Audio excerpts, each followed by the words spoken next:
नमस्ते, यहाँहरूलाई वेदको ट्युटोरियल भिडियोमा स्वागत छ। आज हामी सिस्टमबाट हजुरले कसरी एटेन्डेन्स लिन सक्नुहुन्छ त्यसको बारेमा कुरा गर्न चाहँदैछौँ। त्यसको लागि त पहिला यता सर्च मेन्युमा आएर हजुरले एटेन्डेन्स भनेर सर्च गर्न सक्नुहुन्छ।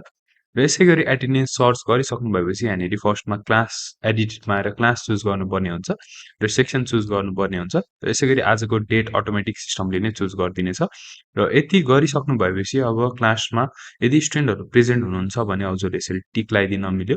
र यदि स्टुडेन्टहरू एब्सेन्ट हुनुहुन्छ भने चाहिँ हजुरले यसै गरी अनटिक गरेर छोडिदिनु पर्ने हुन्छ एब्सेन्ट हुनुहुन्छ भने। यसै गरी यहाँ लेट भनेर पनि छ, यदि स्टुडेन्टहरू क्लासमा लेट आउनुभएको छ भने हजुरले यसरी टिक लगाइदिन सक्नुहुन्छ लेटमा। उहाँहरूको लेट भनेर रेकर्ड हुन्छ तर उहाँहरू प्रेजेन्ट चाहिँ हुनुहुन्छ क्लासमा। र यति भइसकेपछि हजुरले तलपट्टि सेन्ड नोटिफिकेसनमा अन गरेर हजुरले प्यारेन्ट्सलाई नोटिफिकेसन पठाउन सक्नुहुन्छ।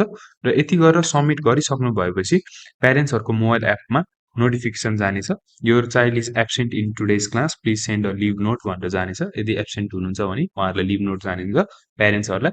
र यति गरिसक्नु भएपछि अब यतापट्टि एब्सेन्टीमा आएर हजुरले रेकर्डहरू हेर्न सक्नुभयो आजको डेटमा चाहिँ को एब्सेन्ट हुनुहुन्छ भनेर।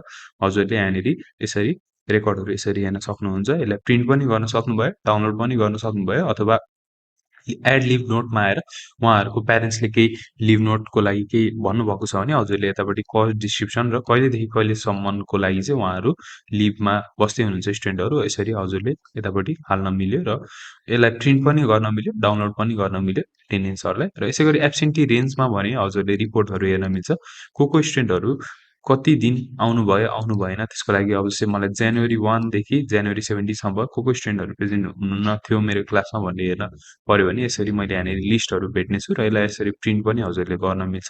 र यसै गरी एटेन्डेन्स रेकर्डमा आएर हजुरले यसरी रेकर्डहरू पनि हेर्न सक्नुहुन्छ। यता पनि डेट वाइज फिल्टर हुनेछ र लिभ नोट पनि कसैको छ भने यसरी लिभ नोट पनि यतापट्टि देखिन्छ।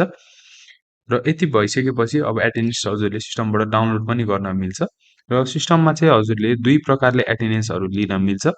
अहिलेको लागि चाहिँ हामीले लिएको एटेन्डेन्स भनेको चाहिँ यो चाहिँ डेली एटेन्डेन्स भनिन्छ, यसलाई चाहिँ दिनको एउटा मात्र लिन मिल्छ। र यसै गरी सब्जेक्ट वाइज एटेन्डेन्स पनि सिस्टमबाट लिन मिल्छ। यसको लागि चाहिँ हजुरले एडमिनसँग कन्ट्याक्ट गर्नुपर्ने हुन्छ सब्जेक्ट वाइजको लागि, र उहाँले एक्टिभेट गरिदिइसक्नु भएपछि हजुरले आफ्नो पढाउने सब्जेक्टको एटेन्डेन्स पनि यसरी लिन मिल्छ।